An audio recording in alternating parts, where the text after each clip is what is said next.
See, the mask game has already started. Because in Placerville, this is on this side, and this is on this side, and my very human brain is going, it's all wrong. Wait a minute. And then when I start to put it over here, it's like, oh no, you cannot have that in front of you. That'll be a serious fashion citation. Do not do that.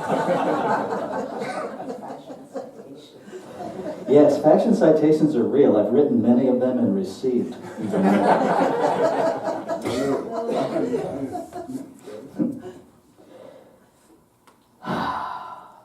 It is so good to be with you guys. And it is bittersweet. Yeah. I'm going to leave that alone so I can talk.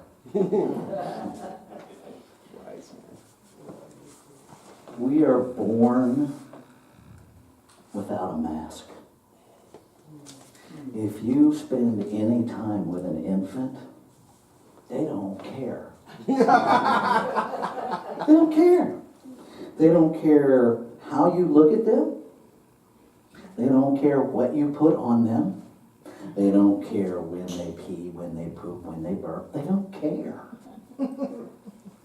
They're just busy being these incredible little beings. They laugh at things and we have no earthly idea what they're laughing at. We make it up. And usually we make it up about somebody else because they ain't laughing at me. Even if I'm the only one in the room. See, if I'm the only one in the room and they laugh, it's gas. If there's somebody else in the room, it's them. Okay. So the mask game starts early. And we start programming that little being as soon as air hits them. We start telling them who we think they are instead of allowing them to tell us who they know they are. And that has been every one of our paths.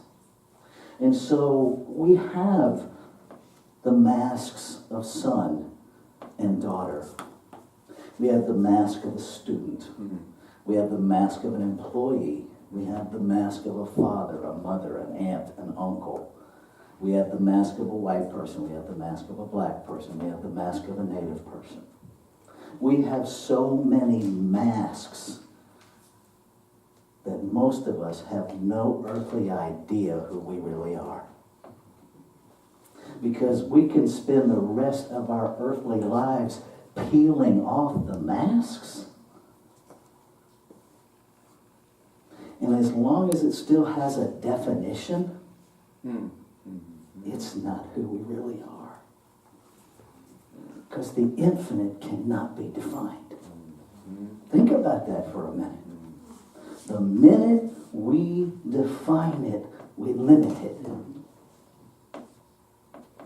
I love the piece in Judaism where they refer to the infinite with 4 letters. 4 letters. Doesn't have a name because to name it is to limit it. To name it is to put a mask on it.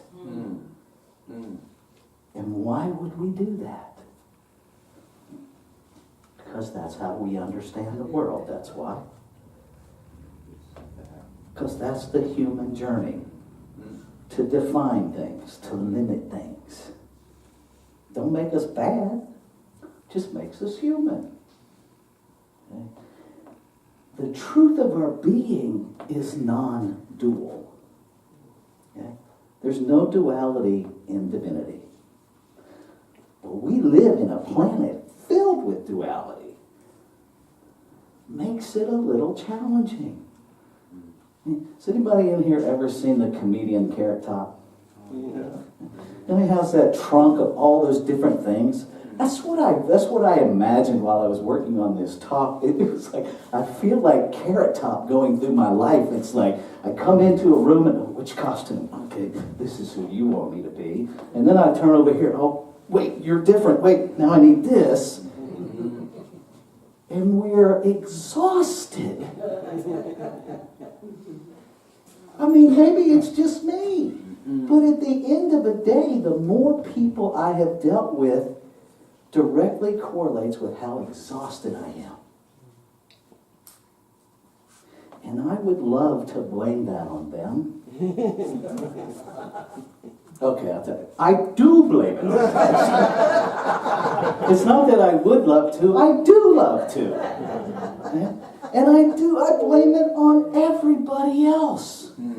Because if you didn't expect me to be somebody else, I wouldn't have to be. Now that would be really convenient and really true if I didn't expect you to be somebody else too. But this truth thing gets in the way of that. See? And in order for me to recognize that you want me to be somebody, I have to have that same belief system. Otherwise, I don't recognize it. See, if something is completely unfamiliar, we're just in that, what's that? But when I recognize it, gigs up. See, anything you recognize in somebody else is well defined in you. That's the good news and that's the bad news. The bad news is there's nowhere to hide. The good news is there are solutions. There are solutions. The first one is recognizing that there's something to resolve. In this amazing thing called oneness, we often are confused by the concept of oneness as sameness. There is absolutely no sameness in oneness. Go outside and find me 2 leaves that are the same. I'll wait.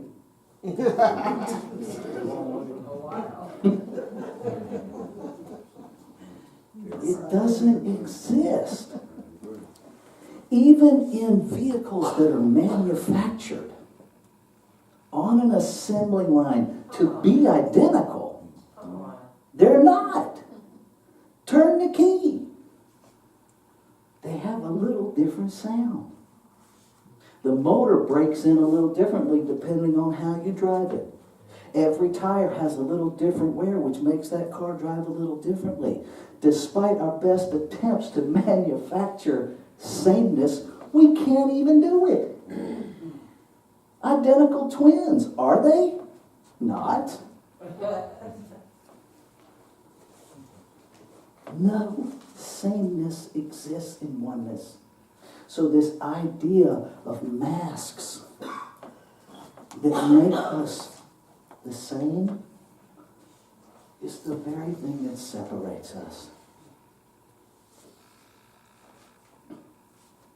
And I'm going to call you to a higher place today. Not to look at the mask, but to look inside of you. What are you hiding? Not the mask that somebody else is wearing. Not even the mask that you want them to wear. But what is the mask that you're wearing that you don't even let anybody see? What is the thing that you're hiding? One of the questions that I ask when I'm paneling practitioners, what's the one thing you don't want me to ask you about? What don't you want us to know about you? Because that's where our work is. Because that's the very place where you have forgotten the truth of who you are. Because in the perfection of who we are, that place doesn't exist. I think Rumi says it best, silence is the language of God. All else is poor translation. All else is poor translation. When we will simply know who we are, then we have a shot at being that. But I can't let myself be that if I'm running around scared of what you think about me. I had to laugh. I was explaining to somebody where my new community is. And those of you who know me know I get pretty raw every now and again. So Spirit has seen fit to put my very open, transgender, female to male self, married to a woman of color, in a very conservative town. It is somewhat like stepping back into parts of North Carolina where I came from, only they don't talk quite like this in Placerville. So I get no bonus points. The town moniker is Old Hangtown because it has the reputation of hanging the most people. And I'm going, really? I'm trying to answer the call, and mostly I've been going, is there someone else I can talk to? Because I think you have mistaken me for someone who looks like me.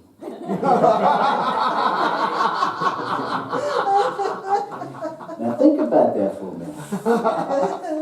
I look like the conservative white guy. You do? I do. I got mirrors. I walk by and go, ooh, you still got that hillbilly thing. It's who I am. Now, when I know that, when I know the mask out here, and I know the truth in here, it invites some beautiful conversations. Because people will come up to me and say profoundly ignorant things. Because they perceive a safety. They think I think like they do. Yes! That's a beautiful thing. Because they approach me undefended. And it gives me the opportunity to stand in a place of love and respond from inside instead of meeting them mask to mask. Spirit has given me an opportunity and the tools to say, wow, it's an interesting belief system. Tell me more. Tell me more. And I invite them to hear themselves. Because me telling them they're wrong, all you hear is the door slam shut. Because what I've said is, your mask is wrong, and we're back to the days of the Lone Ranger. And I know I'm not alone in the room with people who watch that. We're trying to figure out how to take his mask off. We had a whole history of a TV show on why you don't take the mask off. Ruins the whole game. Why do I need to take their mask off? I don't. If I understand oneness, it's not my job to take their mask off. It's my job to love you right where you show up. Amen. It's my job to open up my heart and listen to you. To see the very best in you. To give you no reason to run away. Because then we can get real with one another. Then we can begin to heal.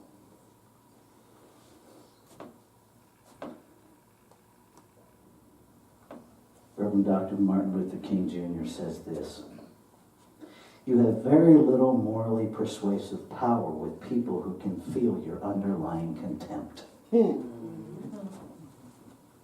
See, we can put on whatever mask we want. But what you cannot do is disguise your energy field. Can't do it. All day long you can try, but you cannot do it. You can dress a tire up like a steering wheel. It's still going to be a tire. cannot change the energetic makeup of you. And when you bump into people that you can't stand, hi, does nothing except make you a liar. It does. It just makes us liars. Pretending makes us liars. Taking a moment to go, ooh. And I learned this trick from somebody who will remain nameless. Let me just take a sip of water to buy myself a minute before I open my mouth. My nanny who raised me taught me, put your mind in gear before you put your mouth in motion. And the only prayer, she used to say, the only prayer you ever need to say is, Lord, fill my mouth with worthwhile stuff and nudge me hard when I've said enough. And what if we would do that with one another? What if we recognize that I have put a mask on you that you don't even know you're wearing? And you're showing up with the mask that you think I want to see, and nobody's being honest. And could it be because we don't even know who we are? Could it be because we've never risked taking our own masks off and looking in the mirror? How many of you stand in a mirror and look yourself eyeball to eyeball at least once a day? Good on you. Good on you. Because that's important. Because the real you is in those eyes. The real you will show up every time you dare to look yourself eyeball to eyeball. If you're sad, your eyes will tell you I'm sad. If you're just insanely happy, your eyes will tell you that. Your eyes tell you the truth. They are truly the windows to our soul. Take a minute, at least once a day, to just pause in front of a mirror. No agenda, no communication. Just look and listen. Look here, listen here. And then smile at yourself and go on about your day. Doesn't need to be anything big and painful. We so busy digging in our pain, we forget that that's not real either. It's all generated up here in our heads. Okay. We are whole, perfect, and complete. And I don't mean that as a spiritual bypass. I mean the essence of me, the truth of me. And I spend 57 years trying to find the missing part of me. And while I've done that, I've thrown away what was born in me. Nothing's missing in you. And you can be the most amazing human being on the planet, and you will never add a drop of goodness to yourself, because there ain't nothing missing. See, whole, perfect, and complete means you can't lose anything and you can't gain anything. So it's safe to take off the mask. The only thing the mask is covering up is divinity. The mask is covering up God's smile as you. I firmly believe that's how we all got here. God smiled us into being. God had a thought. It's like, Rafe. And my only job is to align with that. I don't have to create Rafe. I just have to align with it. Another thing Rudy says, ours is not to create more love, but simply to seek out and remove the barriers that we built against it. That's our masks. That's our masks. Ernest Holmes, if I can find it here, talks about the way we know The infinite is always peace.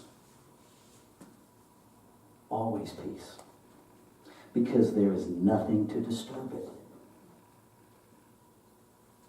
The infinite is always peace because there is nothing to disturb it. A realization of our oneness with omnipresence brings peace. If we realize that every eye we look into is the divine, looking into the divine, looking back at the divine, because that's all that's here. See, because even masks don't cover your eyes. You ever notice that? Halloween mask, they're still your eyes. Every set of eyes you look into is love, looking at love, looking at love.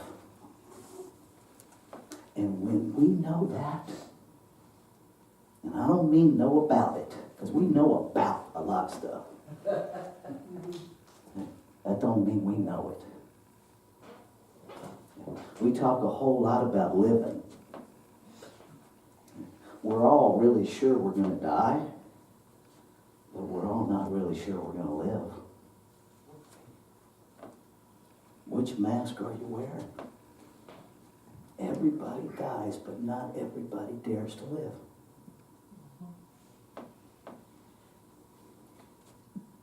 Oneness means you don't got to pretend.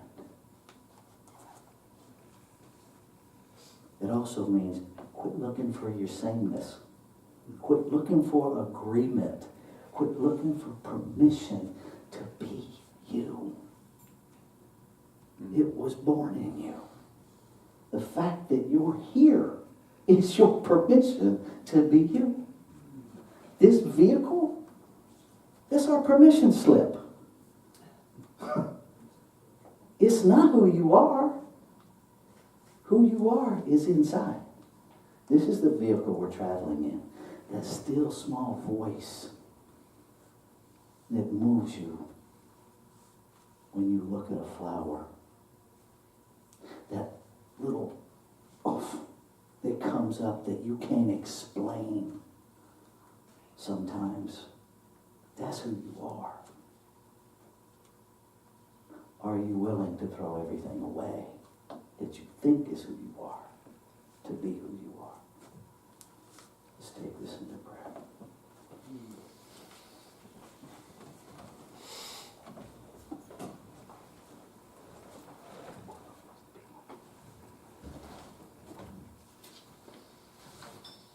And so knowing that there's only one infinite, ever-present source, I recognize that this one is perfect love, perfect peace, infinite abundance, that it is the very intelligence that creates out of itself, into itself, as itself, individualizing itself in every form, in the space between the forms, in the very form itself. God was here before we arrived in the floor, and as the ceiling, as the walls, as the carpet, as the air that filled the room. As we arrived, we stepped into the infinite as the infinite. This is the truth of our being. And so all that it is must be my life, made from it, by it, to be it. Everything that it is must be operating within me. And so knowing that to be true, I speak my word for all of humanity, releasing all fear of removing my mask. It is safe to be authentically who I am, the divine in form. I release any need to pretend to be someone or something I'm not. I am free in spirit, I embrace my human experience, knowing that the truth is my strength, that it is in the remembering that I am the divine in form. All that is, I am. I release all the lies that are the walls of my self-built prison. I allow myself to be seen, knowing that I am acceptable. I am lovable, just exactly as I am. I release all mental restrictions that would keep me silent. And I say what I need to say. I release all sense of inadequacy, of smallness. I show up authentically, just as I am. I am spontaneous and genuine in all that I do. I release all internal messages that tell me I need to hide. I allow myself to be seen. I receive the love that is right in front of me. And I release all sense of worthlessness and any need to protect my inner being. I choose absolute freedom. I choose to be exactly who I came here to be. And so as the word of the one has been spoken, it is so. Grateful to know that the word is the word of the one spoken through its vehicles, as its vehicles. And grateful to know that it cannot return void. That it is already fulfilled just as quickly as the words were spoken. That which spoke them and the law they were spoken into said, yes, it is done. And so I stand in that truth and I release. And I invite each of you, if any element of this has resonated with you, to join us as we say together. And so it is.